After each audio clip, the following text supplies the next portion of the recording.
We are the best. We are educative. We are entertaining. Information is power. We'll give you the best when it comes to music. We'll give you the best when it comes to news, current affairs, and sport. We are the best. Carnival Radio.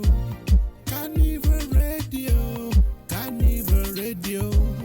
We are the best. Carnival Radio. Enjoyment Unlimited.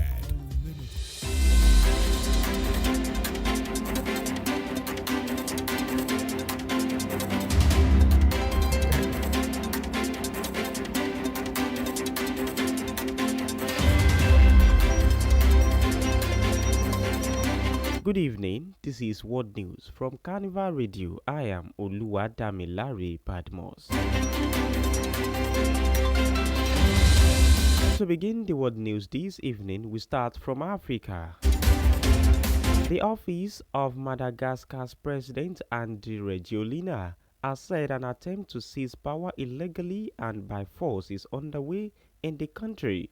Hours later, an army unit known as CAPSAT claimed that it had taken over the leadership of the military command and was now in control of all the armed forces, land, air, and naval. This is the same unit that played a crucial role in the 2009 Malagasy political crisis, which helped Rajoelina rise to power.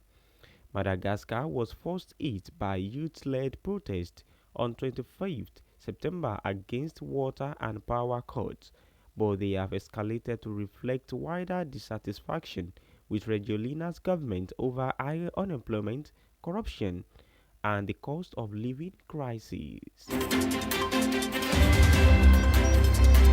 Moving forwards to Europe. From Sunday, non-EU travelers entering Europe's Schengen open border zone will be photographed and fingerprinted at border crossing as the European Union rolls out its much-delayed automated border checks.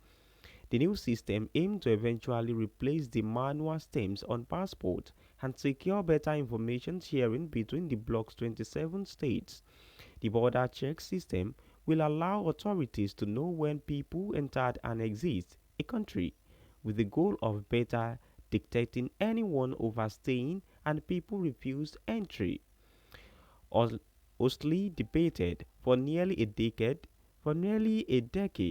the system has raised concerns among transport providers and passengers who fear it could lead to longer checks, longer queues at airports and train stations.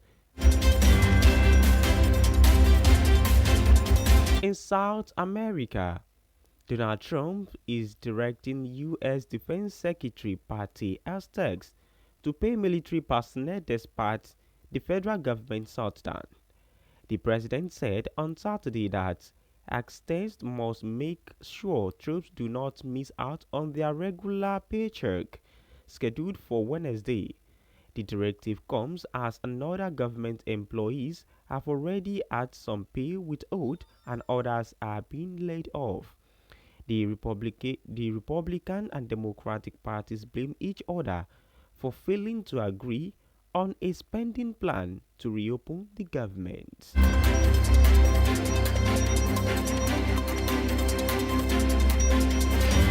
In Asia, the Taliban government has confirmed that it attacked Pakistani troops in multiple mountainous locations on the northern border.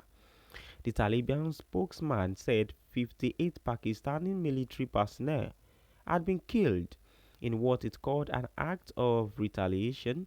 It claimed Pakistan had violated Afghan air peace and bombed a market inside its border on Thursday. Pakistan has disputed that figure, saying 23 of its armed forces members had died and claiming that 200 Taliban and affiliated terrorists have been neutralized. Pakistan Interior Minister Mohsin Naqvi said the Afghans' attack were unprovoked and civilians were fired at, warning that his country's forces would reopen with a stone for any break.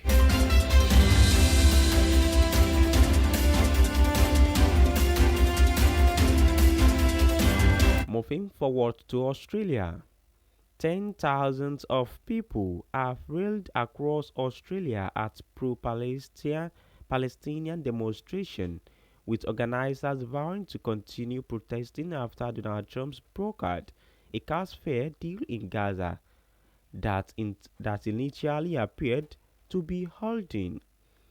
In Sydney, the Palestinian Action Group said 30,000 people had marched from Eden Park to Belmore Park in the Central Business District after a planned rally to the Opera House was prohibited by the New South Wales Court of Appeal last week. NSW police estimated 8,000 people attended the Sydney protest, with a spokesperson saying there had been no significant incidents. Rallies were also held in Melbourne, Morrison, and Perth on Sunday to mark 2 years of killings in Gaza after Hamas attack on 7 October 2023 killed about 1,200 people in Israel. And with that, we've come to the end of Carnival Radio World News this evening. You can check out our website at www.carnivalmedia.ng. You can also download Carnival Media app on Google Play Store and the iOS App Store. My name remains Oluwadamilari Badmos. Thank you for listening. Enjoy the rest of your day. Good evening.